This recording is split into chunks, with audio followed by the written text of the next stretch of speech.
ٹھیک ہے دوستو، طے ہو گیا، ہم مل کر اللہ کے کلام کو پڑھیں گے۔ پروفیسر ہم کہاں سے شروع کریں گے؟ کیا خیال ہے محمود کے لیے ذرا الف بے کی دہرائی کر دیں؟ فکر نہ کرو محمود، یہ کہانی تمہاری اسنیپ چیٹ کی کہانیوں سے مختصر اور دلچسپ ہوگی۔ مجھے تو اسنیپ چیٹ کی سمجھ نہیں آتی ہے، تو محمود کی اپنی تصویروں سے بھری ہوتی ہے جو ہر بار مختلف لڑکیوں کو ٹیگ ہوتی ہے اور کیپشن نہیں کی ہوتی ہے۔ صرف تمہاری کمی ہے، کسی کو اس کی کیا ضرورت ہے؟ چلو محمود کی گہری باتوں سے کچھ حقیقت پر مبنی باتوں کی طرف چلتے ہیں۔ کیا تم لوگوں کو بائبل ایپ فون پر ڈاؤن لوڈ کرنے کا موقع ملا؟ الکتاب، جیسا کہ تم نے کہا تھا، ہم پہلے ہی اللہ کی کہانی میں کامل آغاز، گناہ اور موت کے بارے میں بات کر چکے ہیں، جو حضرت آدم اور بیوی ہوا کے ذریعے دنیا میں المناک طریقے سے داخل ہوا، اور اللہ نے گناہوں کی معافی کے لیے ایمانداروں کو قربانیاں دیں۔ آؤ اس وقت سے شروع کرتے ہیں جہاں اللہ کا جلال دنیا میں ایک نئے اور شاندار طریقے سے داخل ہوتا ہے۔ واو، تمہارے لیکچر تو بھرپور ہوتے ہوں گے میرے بھائی۔ محمود تم ذرا انتظار کرو، آؤ انجیل شریف میں سے لوکا پہلا باب اور اس کی 26 آیت کھولیں۔ میں دعا کروں گا اور موسیٰ تم ہمارے لیے یہ حوالہ پڑھو گے۔ اے اللہ، جب ہم تیرے کلام میں سے تجھے مزید جاننے کے لیے سیکھتے ہیں تو ہمیں سمجھ عطا کر، آمین۔ ٹھیک ہے، چلو شروع کریں۔ بسم اللہ۔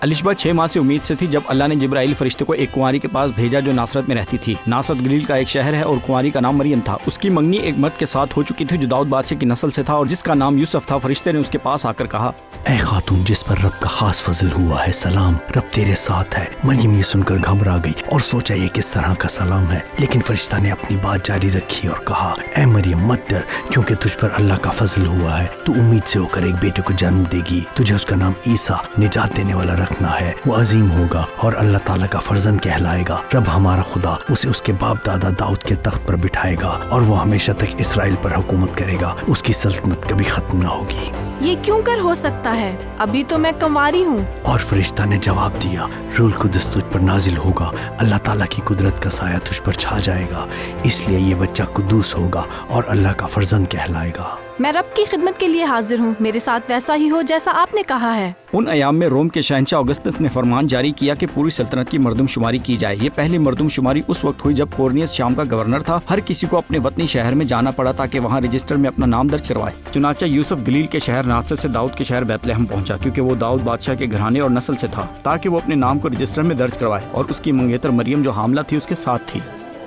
معاف کرنا، لیکن سرائے میں کوئی جگہ نہیں ہے، میں صرف یہ استبل دے سکتا ہوں اگر تم وہاں رہنا چاہو۔ اس رات کچھ چرواہے قریب کے کھلے میدان میں اپنے ریوڑوں کی پہراداری کر رہے تھے۔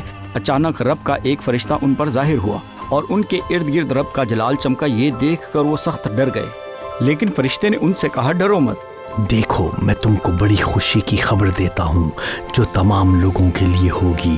آج ہی داؤد کے شہر میں تمہارے لیے نجات دہندہ پیدا ہوا ہے، یعنی مسیح خداوند، اور تم اسے اس نشان سے پہچان لو گے، تم ایک شیر خوار بچے کو کپڑوں میں لپٹا ہوا پاؤ گے، وہ چرنی میں پڑا ہوا ہوگا۔ آسمان کی بلندیوں پر اللہ کی عزت و جلال، زمین پر ان لوگوں کی سلامتی جو اسے منظور ہیں۔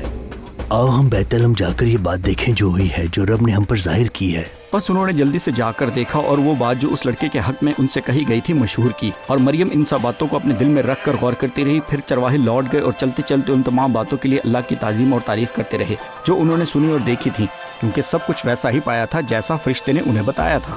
مجھے ساری باتیں سمجھ نہیں آئی، لیکن کیا یہ سچی کہانی ہے؟ یہ کیسے ممکن ہے کہ میں نے یہ کہانی پہلے نہیں سنی؟ ایک منٹ رکو، میرے ذہن میں سوالات ہیں۔ جیسے کہ ہونے بھی چاہیے، کیوں نہ ہم اس سوال سے آغاز کریں، تم لوگوں کے خیال میں اللہ اس کہانی میں کیا کر رہا ہے؟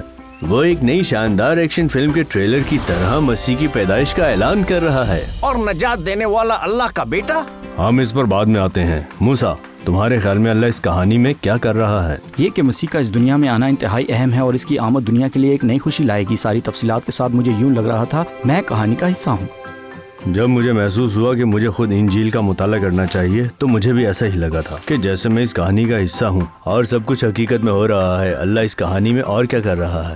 فرشتہ اعلان کرتا ہے، میں تمہیں بڑی خوشی کی بشارت دیتا ہوں جو ساری امت کے واسطے ہوگی۔ میں تمہیں بڑی خوشی کی بشارت دیتا ہوں جو ساری امت کے واسطے ہوگی۔ کیا کسی کو اگلا جملہ یاد ہے؟ میں پڑھتا ہوں کہ آج داؤد کے شہر میں تمہارے لیے ایک منجی پیدا ہوا، یعنی مسیح خداوند۔ ہم اس مشکل تک پہنچ گئے۔ بے شک یہاں ایک مسئلہ ہے، ہمیں منجی کی ضرورت کیوں ہے اور کیوں یہ اس قدر خوشی کی بات ہے؟ مجھے کیا معلوم؟ میرے دوستو، آپ لوگوں کو یاد ہوگا میں نے کہا تھا